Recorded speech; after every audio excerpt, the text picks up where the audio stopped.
Okay. So last time we saw that the Schur's lemma, which says that if you have two irreducible representations, then if you have an equivalent map, then it's either zero or a scalar multiple. So it's always a scalar multiple in some sense. Yeah. So if they are the two irreducible representations are non-isomorphic, it has that scalar has to be zero. Yeah. Otherwise, it's just a scalar multiple. Meaning after scalar multiple doesn't make sense if V and W are different, right? So it is scalar multiple if you identify W with V in some way, in this equivariant way. Then the only maps between them are scalar. Okay, so that is how you can think of it. So yeah, so that's so maybe some application. So one application, as I said, is now you can write any representations in some sort of blocks. Yeah. So one consequence is that we be G representation. Then V, you can sort of decompose V. V is maybe V1 power R1, the X sum is isomorphic to V1 power Vm power Rm, where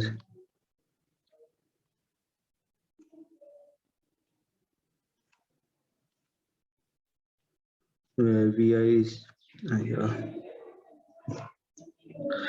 where VI's are irreducible representation of G, and RI's are positive integers. And so this, of course, just by saying that V you can write as the X sum of irreducibles, this is guaranteed, but now you can do it somewhat uniquely. This is unique. So unique in the following sense, unique in the sense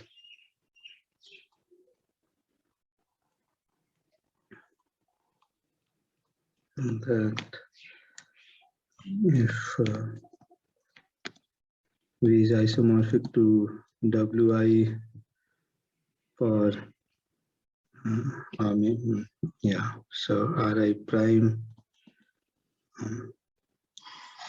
the X sum I equals 1 to M prime, then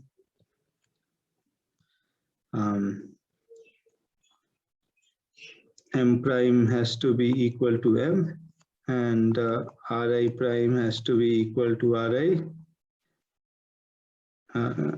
So after permutation, yes, M prime has to be equal to M, and after permutation,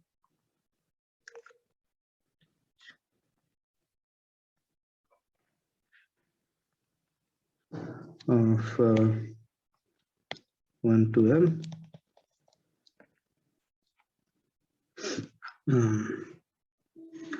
Yeah, so I have to do a little more work to complete this uniqueness part. Yeah, so maybe this is a consequence of Schur's lemma, but I realized that more has to be done.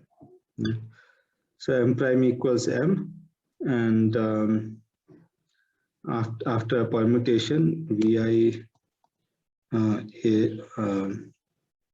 is isomorphic to Wi as representations, as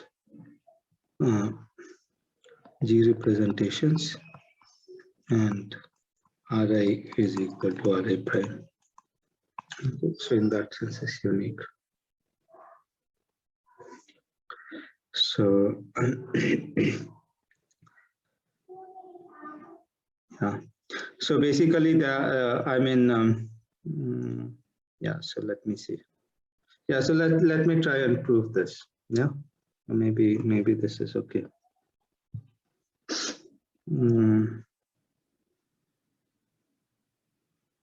Yeah, but then it will not be. I mean, I'm not going to be able to use Schur's lemma. I'll have to use the idea of Schur's lemma. So let me postpone this proof for a bit. Yeah. So I'll make some statement in terms of characters and then come to this so that it becomes somewhat easier to write it down. Okay. But so before I come to characters, there are some more consequences given in Sarah's book. So maybe I'll write some of them. Yeah. So let V1 and V2 be irreducible G representations, and H from V1 to V2 be any linear map.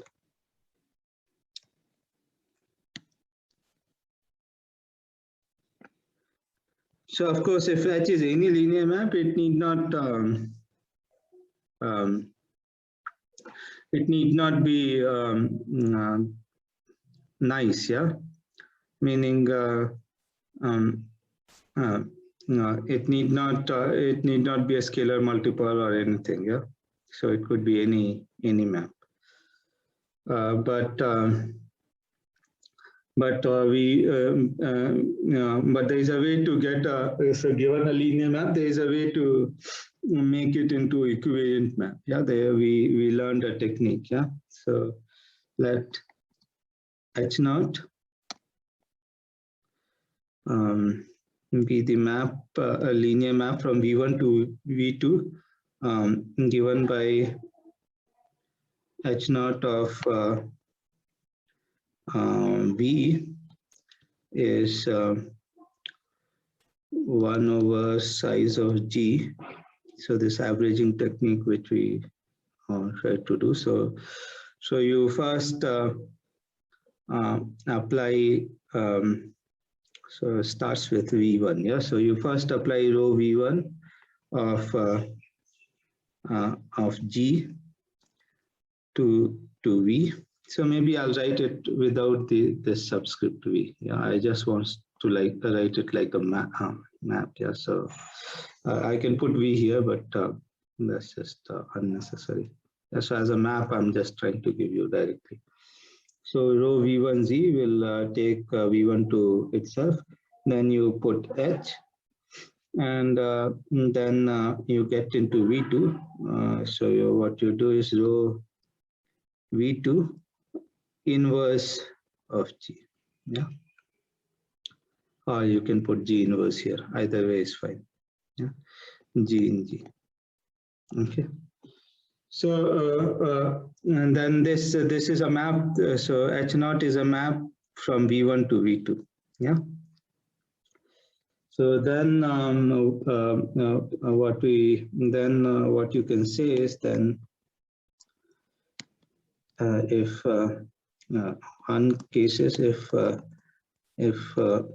V1 and V2 are non-isomorphic, not isomorphic, then H naught is 0. So no matter which, even if V1 and V2 at same dimension and you took some sort of bijective linear map, then also this will become 0. Yeah, so looks kind of strong. Yeah, but it's just Schur's lemma. And so what we'll show is that H naught is G equivariant. Yeah, and that is more or less by construction. And second is that if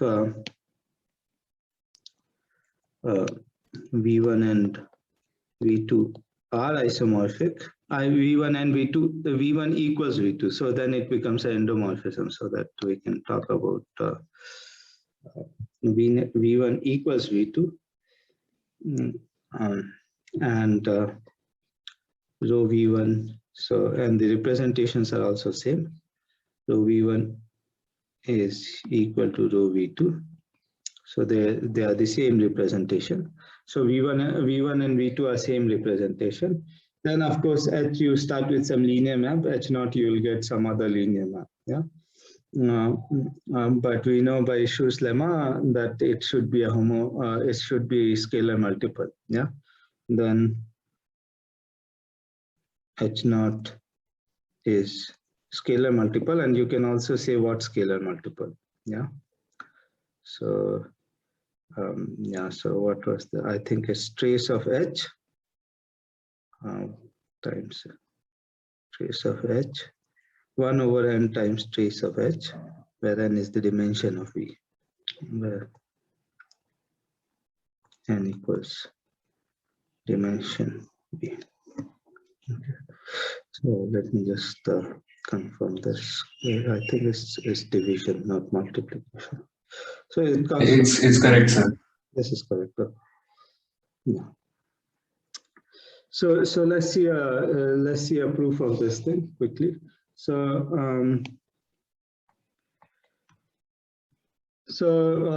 I mean, if you prove, then all the numbers come out easily. Yeah. So so the proof is straightforward. So first you will show that H0 is G equivariant. Yeah. Same. H0 is G equivariant.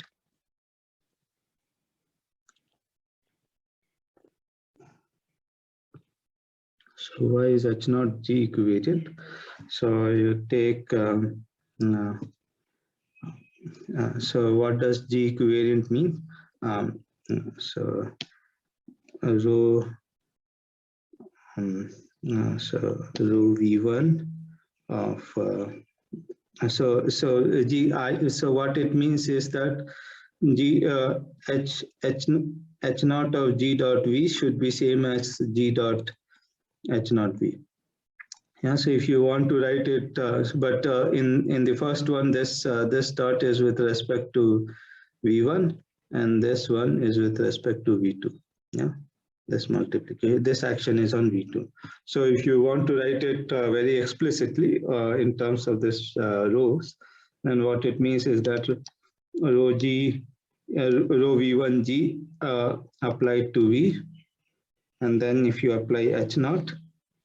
So we want to show that this composition is same as, so maybe I'll drop the V here. Yeah. So this composition is same as first apply H0 and then apply the rho V2 of G for all. So we have to prove this for all G in G. Yeah. But that's clear from the formula. Yeah. So H0 has this formula. So it's just so maybe you yeah. So it was maybe you put here H is already taken. So maybe you put here G prime or something. Yeah. For all G prime in it. And if you do this summation, then it will come out that some G prime and G prime will come, and G times G prime will come out, and you'll get it. Yeah. So this thing we have done before. So I'll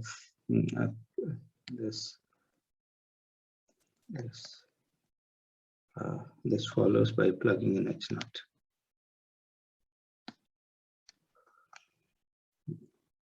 By plugging in the formula for H0. So since we have done this, I'll just skip it. You just put the formula for H0 and we'll see, you'll get this thing. Okay.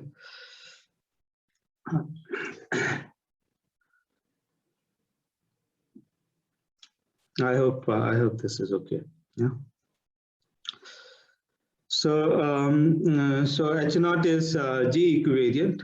So now by Schur's lemma,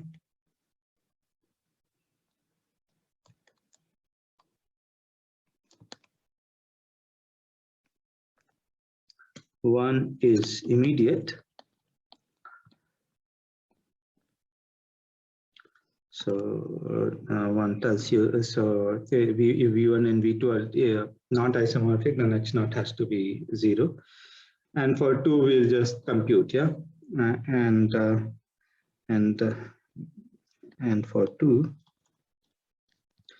we know that H naught is lambda times a scalar. Now, so a scalar times the identity, yeah. So that scalar we can call it lambda, yeah. So lambda times identity of V1, where lambda is lambda belongs to the base field K, yeah, which is C here. Okay.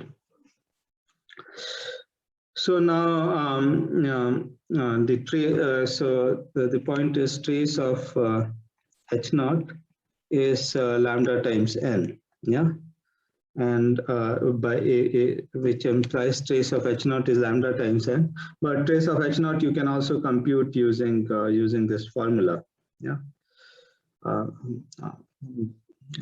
So maybe I should given this in this formula a name, yeah, star.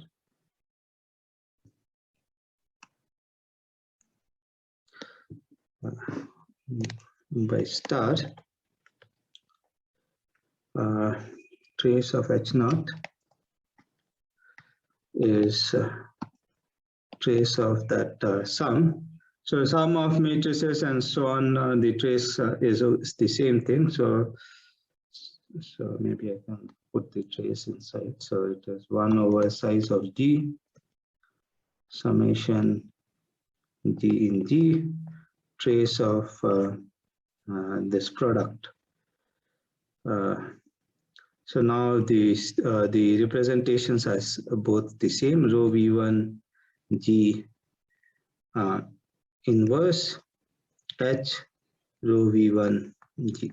Yeah, so ideally I should have written V2, but we are assuming now rho V1 and rho V2 are same. Yeah, so we get this, but we know that trace AB is same as trace BA.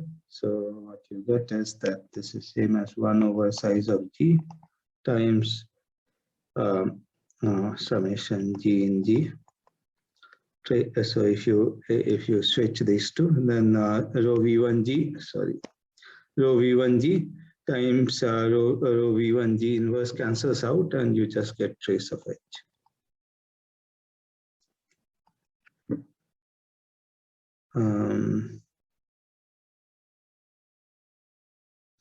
So what happens? No, this gives me trace of H. So I made some mistake somewhere. Yeah.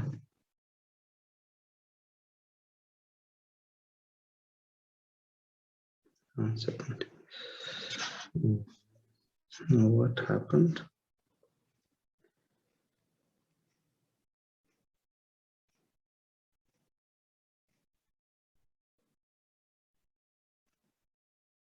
Yeah, this is okay. I still have to play. I wanted 1 over n somehow. Yeah, so that will come from the other side. So that's fine. So this is just trace of H. Yeah. So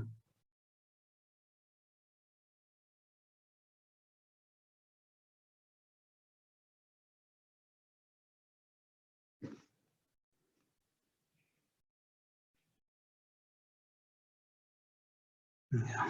So that tells you that lambda n is equal to trace of H, which implies lambda is equal to trace of H over n. Yeah. So that scalar multiple is H naught is just multiplying by 1 over n trace of h. Yeah. So that's it.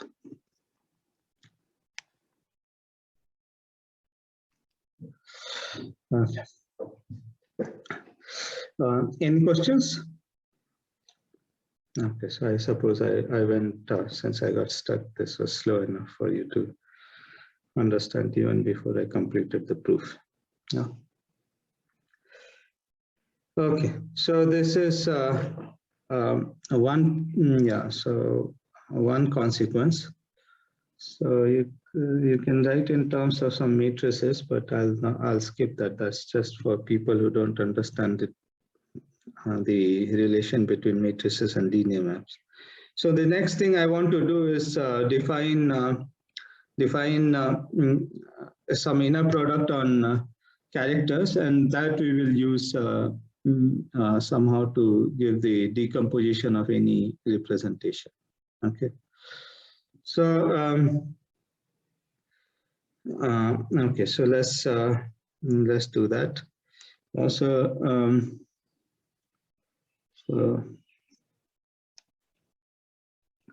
definition. Maybe I'll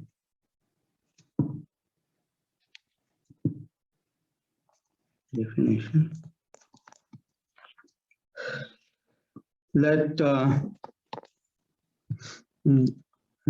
V1 and V2 be two representations of a group G. Then they corresponds to some character, yeah. Let chi1, chi2 be corresponding characters. So characters are just functions, yeah. Functions from group to the complex number. So for such functions, we can define some inner product, yeah. So define this to be maybe. So I'll stick to Schur's notation, which is the round bracket here.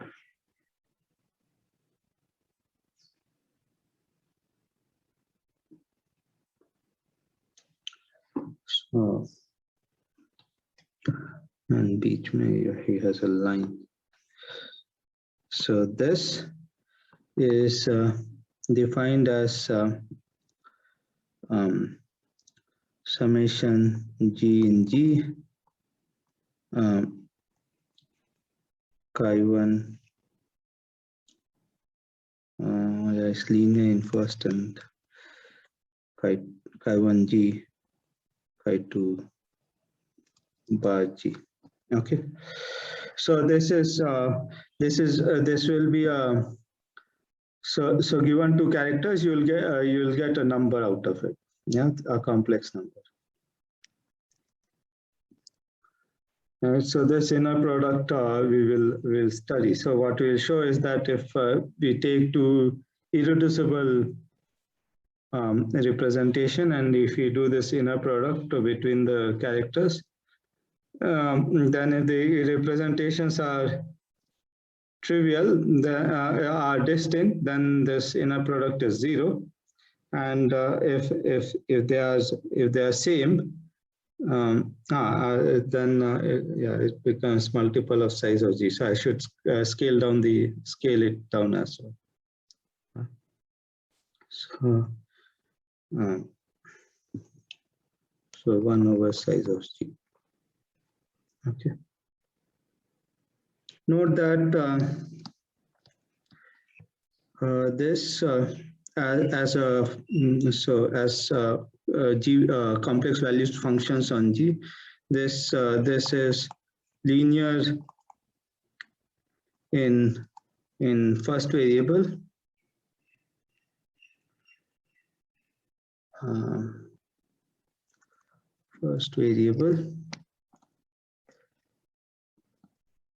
That means if you take two complex functions, complex values functions on G and add them, then you'll get some of them, and conjugate linear in second. Conjugate linear in second. And second variable. Yeah. So the proposition we want to prove is that let V if V1 and V2 are V1 and V2 are irreducible, then this one is equal to 1 if V1 equals V2, V1 is isomorphic to V2, 0 otherwise. Okay, this corollary. Okay, so so instead of trying to prove this proposition, maybe I'll use this proposition and prove this corollary, and this proposition I'll prove next time for you guys. Yeah, and then we'll call it a class. Yeah, so let's prove next time.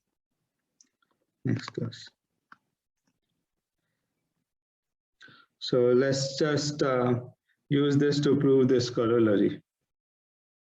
This corollary, the first corollary I wrote. Yeah, this one, that every representation you can. So hopefully that doesn't need anything more than this. Yeah. Uniqueness part. So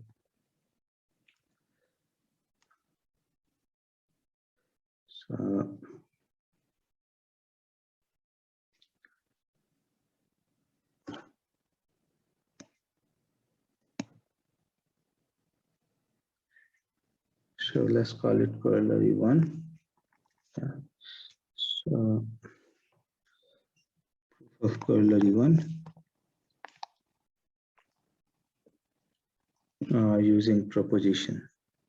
Yeah. So existence is okay. So we just have to check uniqueness. Yeah. So let V1 be an irreducible representation of G.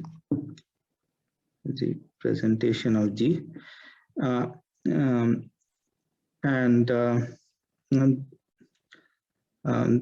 then yeah. So chi V1 comma chi V is going to be so say V is both this decomposition. Yeah. So chi V1 comma chi V by if you use the first representation tells you that this so if you use the first formula, that is V is direct sum of V is isomorphic to V1 per R1 to Vm per Rm. So that tells you that chi V1 comma chi V is R1. Yeah, because of the linearity. Yeah. So it's additive. So because since chi V is R1 times chi V1. So this is how the direct sum works. Yeah. So chi V1 R1 you add chi V1 R1 times R2 times chi V2 plus Rm times chi Vm, and of course V1 is irreducible, V2 is irreducible, so their inner product is going to be 0. So all the other factors will go away, and the inner product between V1 and V2, V1 is going to be 1, and R1 will come out. Yeah. So you get this. So that tells you that so that tells you that they exist. If you use the other formula, so this is equal to chi v1 chi w1 for r1 prime direction wm prime for rm prime. Yeah. Now, of course, if you so since this is already R1, that tells you that one of W1, so one of the W1 to Wm prime has to be isomorphic to V1. If none of them is isomorphic, then this would be 0. Of W1 to Wm prime is isomorphic to V1. Hence, let's say W1. So after permutation, you can assume is W1, and then if it is W1, then the inner product is R1 prime by this formula, and then R1 prime is equal to R. Yeah. So that tells you that. And now use induction. So now, one part you have removed, then you use induction on, let's say, dimension of the representation. Dimension of the representation. So you consider the sub-representation of V, which is in which you remove V1. Yeah. Dimension of representation to conclude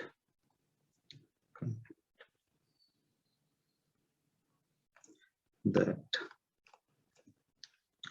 m prime is equal to m, and r1 prime is equal, ri prime is equal to ri after